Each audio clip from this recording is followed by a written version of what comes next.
Friends, ನಾನು ಹೇಳಿದ್ದೆ ಮರಿ ಇರೋ ಅಪ್ಪ ಅಮ್ಮಗೆ ಫುಲ್ ರಾಗಿ ತಿಂದ ಆಮೇಲೆ ಏನು ಕೊಡ್ಬೇಕಂತ. ಇವತ್ತು ತೋರಿಸ್ಕೊಡ್ತೀನಿ, ಬನ್ನಿ ಫ್ರೆಂಡ್ಸ್. ಈ ಥರ ಕಡಲೆಕಾಳು ಮತ್ತು ಕಡಲೆ ಬೀಜನ ಫುಲ್ಲು ಒಂದೊಂದೇ ಚಿಪ್ಪೆ ಎಲ್ಲ ಬಿಡಿಸಿ ಈ ಥರ ಎಲ್ಲ ಬಿಡಿಸ್ಕೊಂಡು ಒಂದು ಇದರಲ್ಲಿ ಹಾಕಿರಬೇಕು. ನೋಡ್ಬೋದು ಹೆಂಗೆ ತಿಂತಾ ಇದೆ. ಈ ಥರ ಇಕ್ಕಿದ್ರೆ ಮರಿ ತುಂಬ ಹೆಲ್ತಿಯಾಗಿ ಬರುತ್ತೆ. ಆ ಥರ ಅಪ್ಪ ಅಮ್ಮ ಕೊಟ್ಟಿಲ್ಲ ಅಂದರೆ ಈ ಥರ ಚಿಕ್ಕಲ್ಲಾಗಿಬಿಡುತ್ತೆ. ತಿರ್ಗಾ ನೀವು ಆ ದಸ್ತ ಆಗೋವರೆಗೂ ಆರ್ಸೋಕ್ಕಾಗಲ್ಲ. ಫುಲ್ ರೆಕ್ಕೆ ಎಲ್ಲ ಕಿತ್ಕೊಡ್ಬೇಕು. ಮತ್ತೆ ನೋಡಿ ಎಷ್ಟು ಬೇಗ ಖಾಲಿನೇ ಮಾಡಿಬಿಟ್ಟೈತೆ. ನೋಡ್ಬೋದು ಇದು 2 ಕಲ್ಲಿ ಪಟ್ಟ. ಇದಕ್ಕಿನ್ನ ಕಡಲೆಕಾಳು ತಿನ್ನಕ್ಕೆ ಬರಲ್ಲ. ಇವಾಗ ನೋಡಿ ಇದು 0 ಕಲ್ಲಿ ಪಟ್ಟ ಹೆಂಗೆ ತಿಂತಾ ಇದೆ. ನೋಡ್ಬೋದು ಹೆಂಗೆ ಬರ್ತಾ ಇದೆ.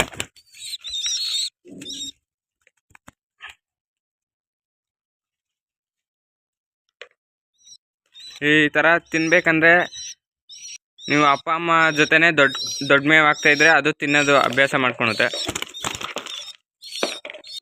ಈ ಥರ ವೀಕ್ ಆಗಿರೋಕೆ ಡೈಲಿ 10 ಕಡಲೆಕಾಳು ಕೊಡ್ರಿ, ಬೇಗ ರಿಕವರ್ ಆಗುತ್ತೆ.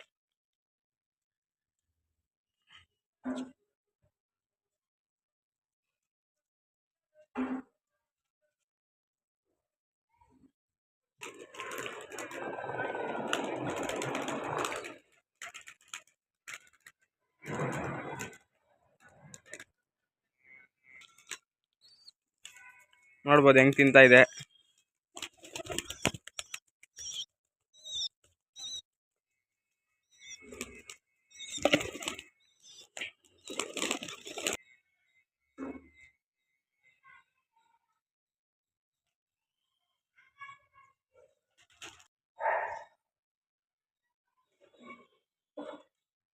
ಎಲ್ಲ ಊಟ ತಿಂದಾಯ್ತು. ಇವಾಗ ನೀರು ಇಕ್ಕಿದ್ದೀನಿ.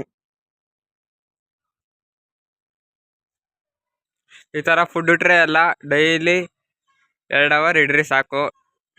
2 ಅವರ್ಗೆ ಈ ಥರ ಎಲ್ಲ ಖಾಲಿ ಮಾಡಿದರೆ ಬಿಡ್ರಿ.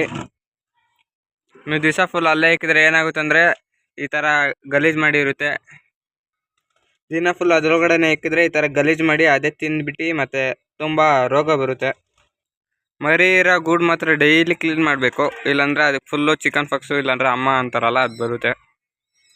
ಅದು ಬಂದರೆ ಯಾವ ಥರ ಅದು ಹೋಗಿಸ್ಬೇಕು ಅದನ್ನು ನೆಕ್ಸ್ಟ್ ವೀಡಿಯೋದಲ್ಲಿ ಹೇಳ್ತೀನಿ. ಎಲ್ಲ ಪಾರಿವಾಳ ಗೂಡ್ಗೆ ಹಾಕಿ ಸಿಗ್ತೀನಿ. ಎಲ್ಲ ಗೂಡ್ಗೆ ಹಾಕಿದ್ದೀನಿ. ಇವತ್ತಿನ ಟಾಪಿಕ್ ಇಷ್ಟೇ.